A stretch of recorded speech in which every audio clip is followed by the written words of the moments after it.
croissant de patients porteurs de prothèses cardiaques implantables, pacemakers ou défibrillateurs automatiques implantables sont soumis à un traitement de radiothérapie externe, mais il y a un risque d'interaction entre la radiothérapie et les prothèses. Alors, quels sont ces risques? C'est la question que je vais poser à Pierre Fray, qui est cardiologue et rythmologue au CH2 d'Annecy. Bonjour Pierre. Bonjour Géraldine. Alors, quels sont ces risques justement?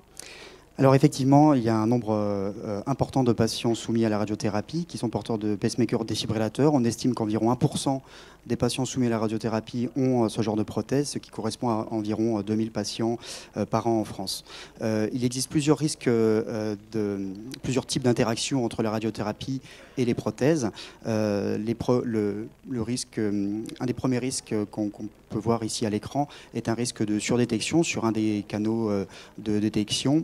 En exemple, là, une surdétection au niveau du canal atrial et du canal ventriculaire, ce qui a entraîné une inhibition de la stimulation sur le pacemaker et, dans le cas présent, un risque de traitement inapproprié pour les défibrillateurs. Donc ça, c'est le premier risque d'interaction. Le deuxième risque est ce qu'on appelle un reset complet de la prothèse en mode backup, qui est là est dû à une interaction dans le calculateur de la prothèse, et cette dysfonction nécessite une reprogrammation pour le remettre en mode normal. Il existe un dernier risque de dysfonction définitive qui nécessitera un changement de boîtier. Et quels sont les prédicteurs de dysfonction? Alors, cette spécialité est maintenant assez étudiée. On a pas mal d'études qui sont sorties dernièrement sur ce sujet.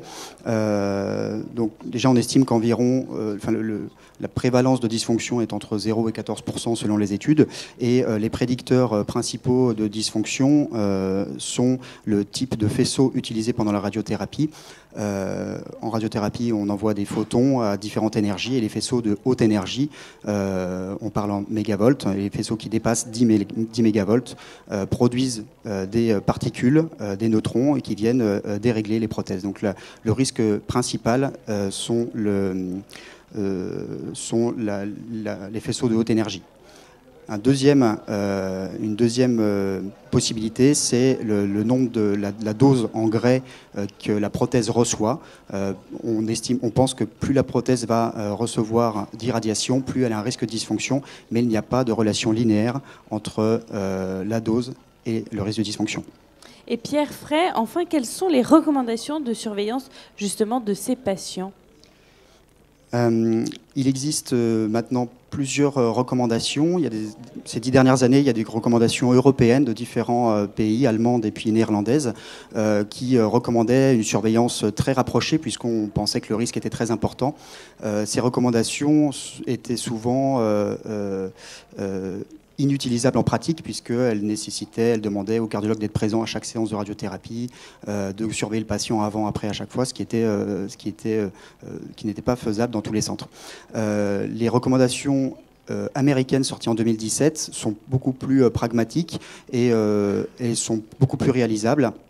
La première chose, et je pense le plus important, c'est de stratifier le risque du patient. Le risque pour le patient et sa prothèse, elle est dépendante de s'il a un pacemaker ou un défibrillateur. Les pacemakers sont moins sensibles que les défibrillateurs. Si le patient est dépendant ou pas à la stimulation, les patients dépendants ont plus de risques du genre d'interaction que je vous ai montré, et de faire donc des malaises, en fonction, bien sûr, de l'énergie utilisée, puisque les faisceaux de haute énergie sont à plus haut risque. Donc il faut stratifier le patient, stratifier le risque du patient. Et les recommandations américaines proposent de ne surveiller les patients qui sont à faible risque, donc qui ont un pacemaker et qui ne sont pas dépendants, de les surveiller une fois avant la radiothérapie, une fois à la fin des traitements.